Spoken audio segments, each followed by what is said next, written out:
Hey, salut, c'est Vince, j'espère que tu vas bien. Aujourd'hui, on va avoir un gros morceau qui a été demandé très souvent et qui, je pense, peut intéresser pas mal. C'est comment compresser une voix. Lamusicien.fr, oulala, c'est sexy. Pourquoi on voudrait compresser une voix, surtout par exemple les voix lead, disons que la voix, dans un titre, c'est quand même ce qui va nous accrocher le plus très souvent.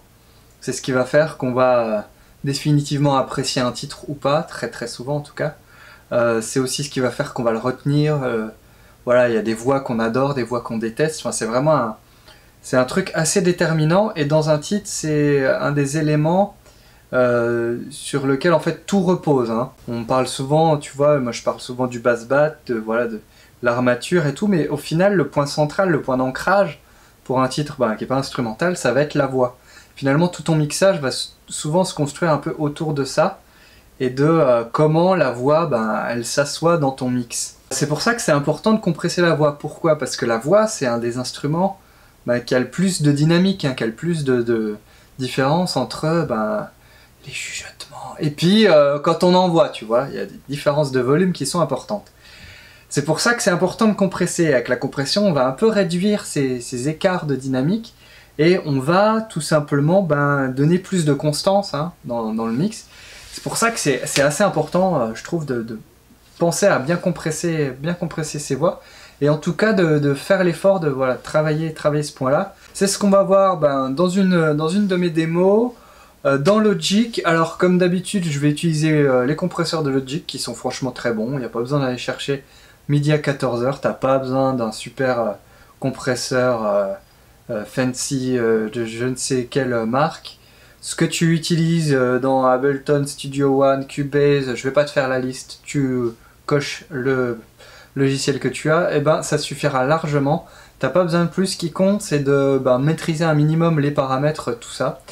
Donc voilà, juste avant d'y aller, si ce genre de vidéo te plaît, n'hésite pas à laisser le petit pouce en l'air, à t'abonner à la chaîne. Voilà, c'est parti dans Logic. Ok, je vais essayer d'aller le plus vite possible parce que j'entends mon fils qui se réveille de sa sieste, donc il va falloir être efficace. C'est un peu obligatoire maintenant. Alors, on a une petite track en français. Je sautille en vain, en fermant les yeux, d'un pied titubant, sans l'air d'être fier. Je l'ai vu, tu sais. Ok, donc ce qui va être intéressant, c'est de mettre un compresseur pour, si tu veux, asseoir vraiment la voix dans le mix. Et donc, c'est pas pour augmenter son volume nécessairement, c'est plutôt pour qu'elle ait la même constance en fait dans notre morceau. Alors, là j'ai mis mon petit preset. Ok, donc premier truc, c'est le seuil, c'est à partir de quel moment on va décider de quand le compresseur va se lancer. Parce que l'idée c'est d'écraser ce qui dépasse en fait en termes de volume, ce qui dépasse ce seuil. Donc on va baisser le seuil tranquillement. Je sautille en vain. Je vais mettre en solo. C'est pas forcément recommandé, mais pour que tu entendes mieux. Je sautille en vain, en fermant les yeux, d'un pied titubant, sans l'air d'être fier. Je l'ai vu, tu sais, tu souris un peu, pas vraiment l'idée pour te satisfaire. La nuit est profonde et les regards flous.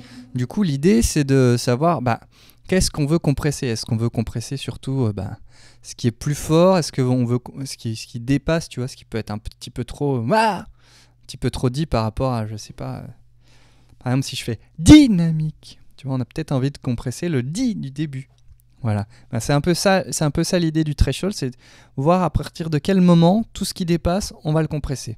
Parce que si je baisse mon threshold, je sautille en vain, tu vois qu'il compresse tout. En fermant les yeux, d'un pied titubant, sans l'air d'être fier. Je l'ai vu, tu sais, tu souris un peu. Bon, là c'est pas trop mal, donc là il faut ajuster le threshold en fonction. Maintenant vient le deuxième truc, c'est le ratio, c'est avec quelle force on va compresser.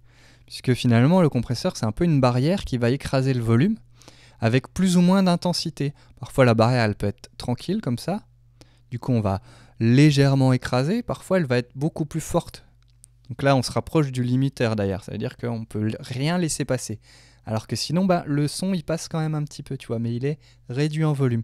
C'est assez visuel hein, sur le graphe. Hein, ça fait vraiment une pente comme ça, plus ou moins forte. Voilà. Donc,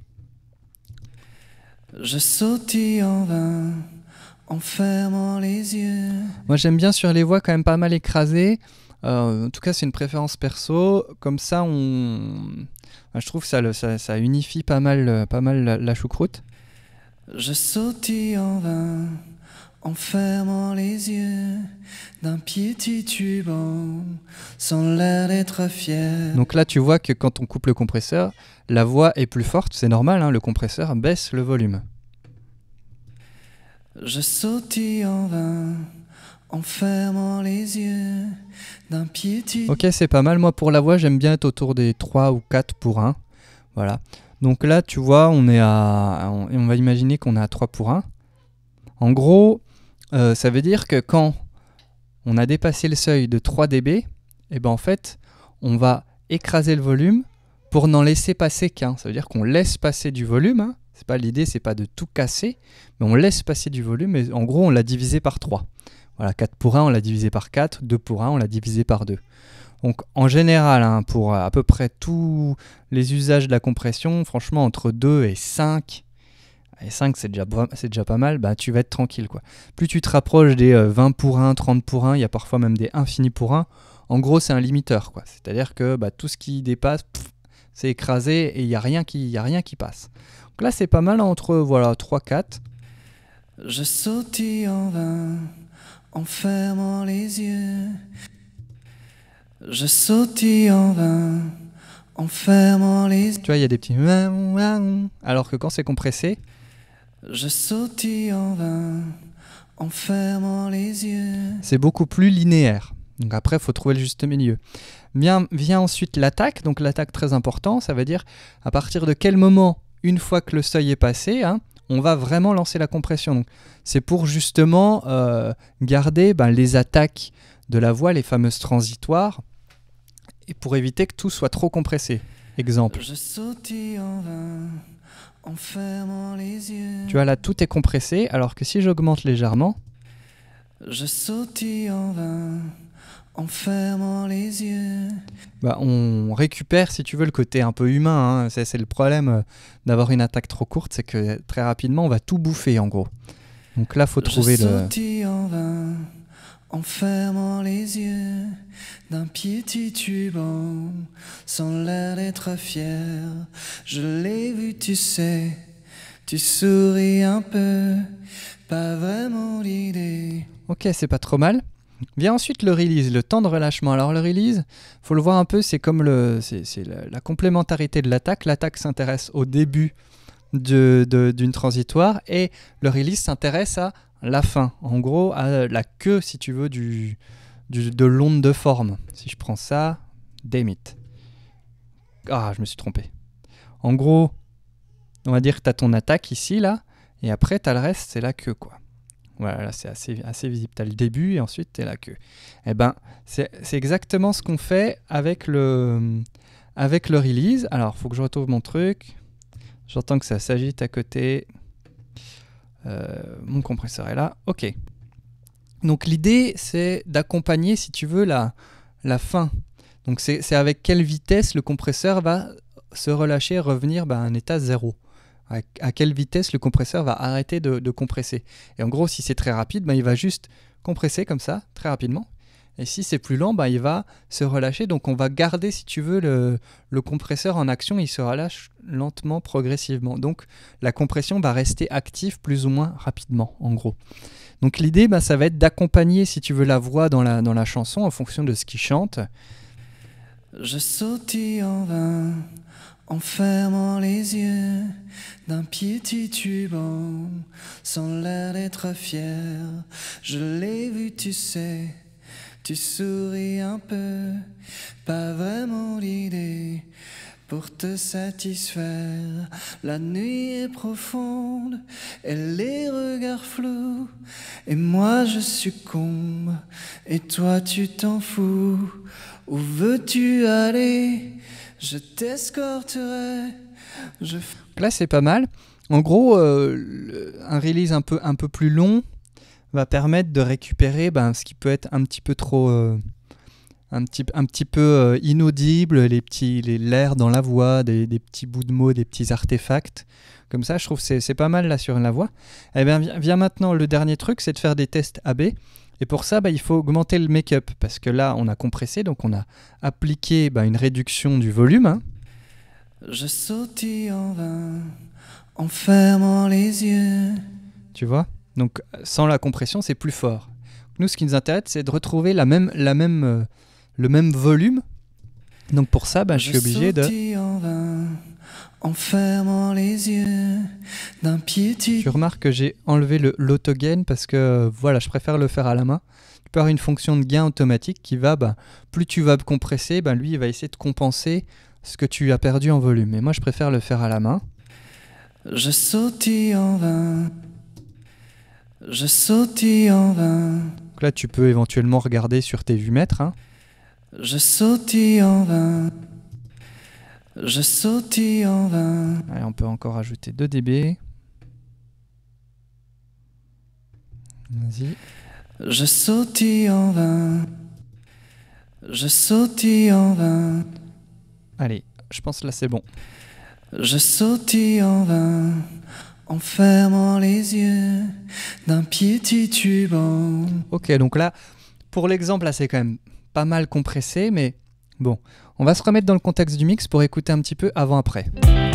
Je sautille en vain, en fermant les yeux d'un pied titubant, sans l'air d'être fier. Je sautille en vain, en fermant les yeux d'un pied titubant, sans l'air d'être fier. Tu vois, si tu veux, là, le compresseur fait que la voix, elle reste, et non pas, elle passe comme ça, pour toi, c'est comme ça devant, mais tu vois, la voix, là, elle reste bien devant à chaque fois, alors que sans la compression, si tu veux, elle fait des petits allers-retours comme ça. Donc c'est vraiment ça, cette idée, c'est pas de gagner du volume, c'est de gagner de la constance et de la présence. Et ensuite, un dernier truc que tu peux faire éventuellement, parce que là, c'est pas mal compressé quand même, c'est d'utiliser le potard de mix. Alors, il n'est pas forcément dispo sur tous les plugins, mais disons que c'est ce qui va te permettre d'appliquer 100% de la compression ou juste 50% tout ça. Donc ce qu'on peut faire là, c'est baisser comme ça l'input et puis remonter. Je sautille en vain, en fermant les yeux d'un pied titubant, sans l'air d'être fier. Je l'ai vu, tu sais, tu souris un peu, pas vraiment l'idée pour te satisfaire. La nuit est profonde et les regards flous, et moi je succombe et toi tu t'en fous. Où veux-tu aller? Je t'escorterai, je ferai semblant. Voilà, donc là moi je pense que je vais la laisser autour des 95 par là, juste pour, en gros, si c'est à 0, c'est pas du tout compressé, et si c'est à 100%, c'est complètement compressé, ce qui te permet de vraiment de doser et de garder un contrôle encore supplémentaire sur ton plugin. Ok, donc je vais te laisser là-dessus parce que ça y est, le fiston commence vraiment à s'énerver. Si tu veux en apprendre plus sur la compression, tu peux encore accéder à la formation Comprendre la compression. Donc on parle de compression de la voix, de plein d'instruments, on parle de beaucoup de choses. On est à pas loin de 5 heures de cours. Tu peux accéder en cliquant sur le lien ci-dessous. Tu as encore accès à un tarif plutôt cool. Je trouve que honnêtement c'est pas cher vu le contenu qu'il y a. Voilà, ça va te permettre, je pense, de développer vraiment une oreille critique et puis j'espère modifier ton rapport à la compression, d'un peu démystifier ça et puis de te donner un usage un peu plus raisonné et un peu plus cohérent, je trouve, de cet outil qu'on a tendance à surutiliser et à en faire n'importe quoi. Voilà, donc j'espère que ça t'aura été utile. Si c'est le cas, tu mets le petit pouce en l'air, tu peux t'abonner à la chaîne pour rater aucune autre vidéo. Je te laisse, fais plein de musique, ciao. Je sautille en vain.